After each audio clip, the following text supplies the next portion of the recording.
Words from the Gospel. And after 3 days, Mary and Joseph found Jesus in the temple, sitting among the teachers, listening to them and asking them questions. In the name of God, Source, Word, and life-giving Spirit. Amen.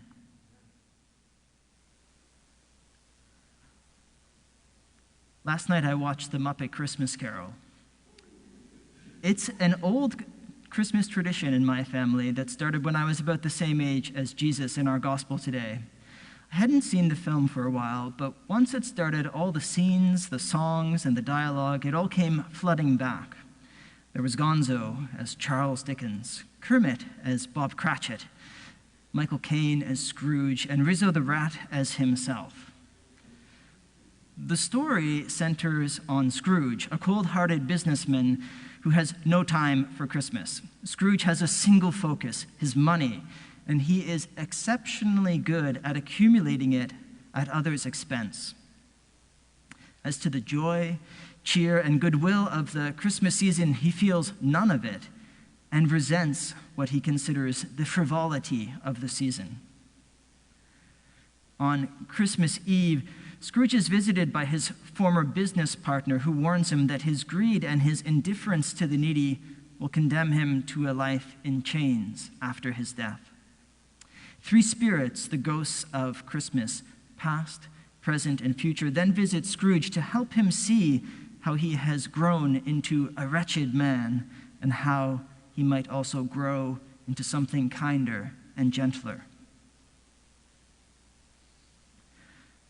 Our gospel today doesn't feel like part of the Christmas story. In fact, we are told that it happens at the Feast of Passover, which is always celebrated in the spring.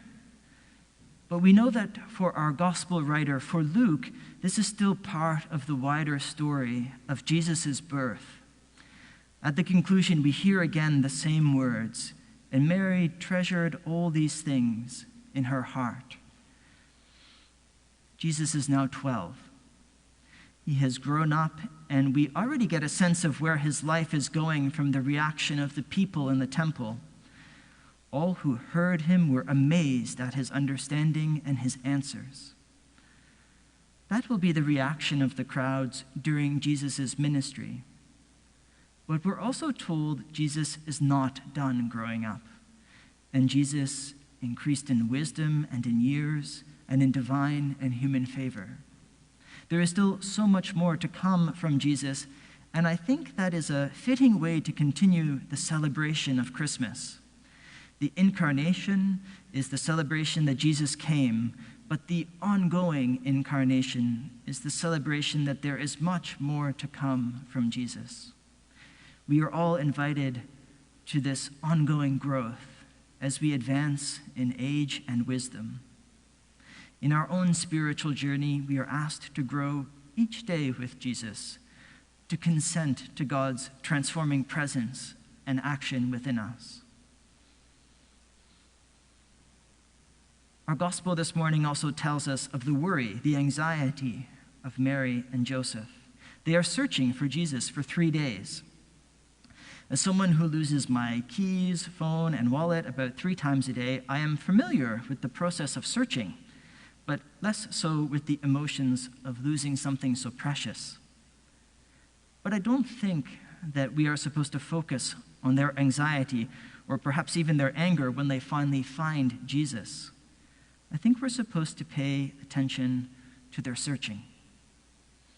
At first, they search for Jesus amongst their relatives and friends who are traveling with them. But when he's not there, they realize they have to search further afield. To me, that resonates with our own spiritual journey. Often faith in Jesus is first encountered with family and relatives in our smallest and most intimate community. But eventually, if we want to have a deeper experience of Jesus, we have to set out in search in a broader context. If we want to grow up in our faith, we have to search in new ways, new places, and with new people. In our gospel, Mary and Joseph continue their search for Jesus in Jerusalem and find him in the temple. Okay, so it's not quite a new place, but they definitely find Jesus with new people and they see him interacting in a new way. They are astonished to find him like this. There are 3 details in the scene that I think will help us grow in our own faith. First, we find Jesus in the temple with other believers. A worshiping community that is also seeking to grow in faith is of crucial support to us. Second, we find Jesus sitting among the teachers. We grow in faith when we engage with the wisdom of those who have studied, reflected, and journeyed before us. Third, we grow in faith when we listen and ask questions. Jesus will ask his followers many questions in the gospel, and he will invite us to listen to many parables. And the gospel is full of questions and parables that we can come to over and over again as we grow in faith, without ever exhausting their meaning. So growing in faith entails setting out on a journey outward. We go out and seek membership in a community of believers and engage with the wisdom of teachers. But growing in faith entails journeying inward as well. We journey inward with our questions, listening for God. We hear the words of the gospel and respond to inner promptings that we might not have understood at first and that might change the course of our lives. Let's return to Scrooge and learn how he grew with the ghosts of Christmas past, present, and future. Scrooge has one night to make his spiritual journey. It's the crash course method for what many of us will endeavor to undertake in a lifetime. His community is brought to him by the ghosts. It's the shadows of his past, present, and future.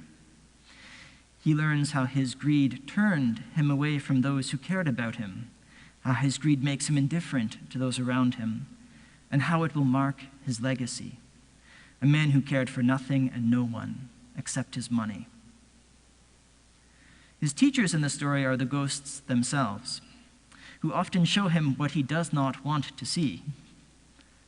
That too is part of the spiritual journey, as we journey to the parts of our life that are often difficult to face, either our own inner darkness or the darkness of others and of society.